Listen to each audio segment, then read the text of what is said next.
ते नेमकं माझा वापर करून घेत आहे का? आज त्यांना काम आहे म्हणून ते माझ्याशी गोड बोलतात आहे का? हेच लोक माझ्याशी गोड बोलतात आणि माझ्या माघारी हीच लोक माझ्याविषयी माझ्या चुका दाखवतात, माझ्याविषयी वाईट साईड बोलतात. तर फक्त ना हे एवढं आपल्याला ओळखून घेता आलं पाहिजे. नमस्कार मंडळी, आणि येणाऱ्या होळी सणाच्या तुम्हा सर्वांना रंगबिरंगी शुभेच्छा. होळी सण आहे रंगाचा, उत्सवाचा, मैत्रीचा, प्रेमाचा आणि एकमेकांवर प्रेमाने रंग उधळण्याचा. पण जरा थांबा, कधी विचार केलाय का आपण की होळीचे रंग जसे पाण्याने धुतले की निघून जातात, त्याचप्रमाणे ना आपल्या आयुष्यात येणाऱ्या माणसांचे सुद्धा रंग असतात की जे वेळ आली की, परिस्थिती बदलली की त्यांचे रंग बदलतात. आता होळीच्या दिवशी सगळे रंगाने रंगतात, तेव्हा सगळे ना सारखेच दिसतात. त्यावेळी ना कोणी छोटा नाही, मोठा नाही, सगळे म्हणजे रंगबिरंगी रंगात रंगलेले असतात. पण दुसऱ्या दिवशी जेव्हा रंग धुतले जातात ना, तेव्हा ते त्यांच्या खऱ्या रूपात येतात. तर असंच आपल्या आयुष्यात येणाऱ्या देखील लोकांचं आहे.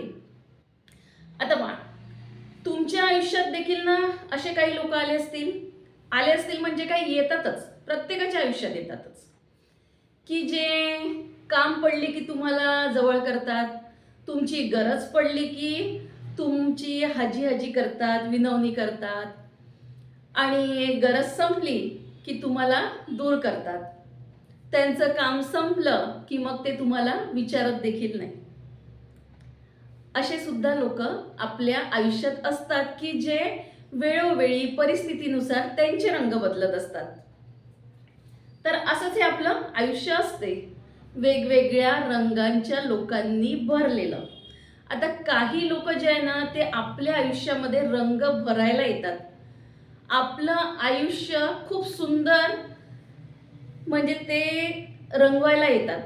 आणि काही लोक जे असतात ना, ते आपल्या आयुष्यातले रंग विस्कटायला आलेले असतात.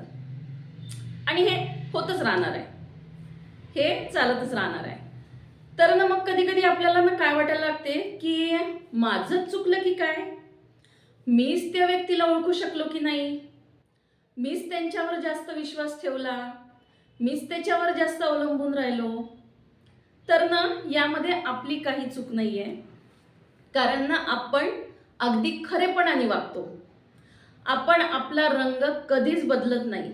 आपण ना त्या व्यक्तीला मनापासून आपलं मानतो, म्हणून आपण आपला रंग कधी बदलत नाही. पण समोरचा व्यक्ती तसाच असेल असं नाही आहे ना, तो वेळेनुसार, परिस्थितीनुसार त्याचा रंग बदलू शकतो. तर मग ह्या सगळ्या अनुभवातून आपण शहाणे होणं गरजेचं आहे. पण त्यासाठी आता शहाणे होणं म्हणजे काय, तर त्यासाठी आपण आपला रंग बदलायची गरज नाही, आपण आपला प्रामाणिकपणा बदलायची गरज नाही. पण आपल्याला समोरच्याला समजून घेता आलं पाहिजे, ओळखून घेता आलं पाहिजे की समोरची व्यक्ती कशी आहे, माझा गरजेपुरताच वापर करणारी आहे की मला नेहमीसाठी माझ्या आयुष्यामध्ये माझ्या सोबतीने राहणारी आहे. फक्त ना हे आपल्याला त्या व्यक्तीला ओळखून घेता आलं पाहिजे. आणि शेवटी काय आहे ना, होळीचे रंग जे आहे ना, ते पाण्याने धुतले की निघून जातात. पण तुमच्या व्यक्तिमत्वाचा जो रंग आहे ना, तो आयुष्यभरासाठी असतो. तो पाण्याने धुवून कधी निघणारा नसतो. म्हणून आपण आपलं व्यक्तिमत्व जसं आहे ना, ते तसंच ठेवलं पाहिजे. आपण, लोक बदलतील, नाती बदलतील, परिस्थिती बदलतील, पण आपण आपला रंग कधीच बदलायला नको. आपण जसं आहे तसं असलं पाहिजे, अगदी या पांढऱ्या रंगासारखं. पांढरा रंग कशामध्ये सुद्धा मिसळून जातो आणि तो कशातही मिसळून कुठेही आपला वरचढपणा कधीच दाखवत नाही. तर आपल्याला सुद्धा तसंच आपल्या रंगातच आपल्याला स्टेबल राहता आलं पाहिजे. म्हणजे आपलं व्यक्तिमत्व, आपला स्वभाव कधीही आपण परिस्थितीनुसार बदलायला नको, म्हणजे आपल्या स्वभावाचा रंग बदलायला नको. तर असे लोक आपल्या आयुष्यामध्ये येणारच आहे. काही रंग भरणार आहे, काही रंग विस्कटणार आहे. तर ना फक्त आपल्याला त्यांना ओळखता आलं पाहिजे की ते नेमकं माझा वापर करून घेत आहे का, आज त्यांना काम आहे म्हणून ते माझ्याशी गोड बोलतात आहे का, हेच लोक माझ्याशी गोड बोलतात आणि माझ्या माघारी हीच लोक माझ्याविषयी माझ्या चुका दाखवतात, माझ्याविषयी वाईट साईड बोलतात. तर फक्त ना हे एवढं आपल्याला ओळखून घेता आलं पाहिजे आणि त्यानुसार सुद्धा आपल्याला वागता आलं पाहिजे, पण आपला मूळ रंग न सोडता. तर पहा, असाच हा एक छोटूसा विषय होता की जो मी तुमच्याकडे घेऊन आलेली आहे. आणि तुमच्या सुद्धा आयुष्यामध्ये असे रंग बदलणारे लोक आले असतीलच आणि त्याचा देखील तुम्हाला कधी ना कधी तर तुम्हाला त्रास झाला असणारच आहे ना. कारण अशी लोक जेव्हा आपल्या आयुष्यात येतात ना तेव्हा आपल्याला त्रास होतो. तो त्रास का होतो? कारण आपण खरे असतो, आपलं वागणं खरं असते, त्यामुळे ना आपल्याला त्याचा त्रास होतो, दुःख होते.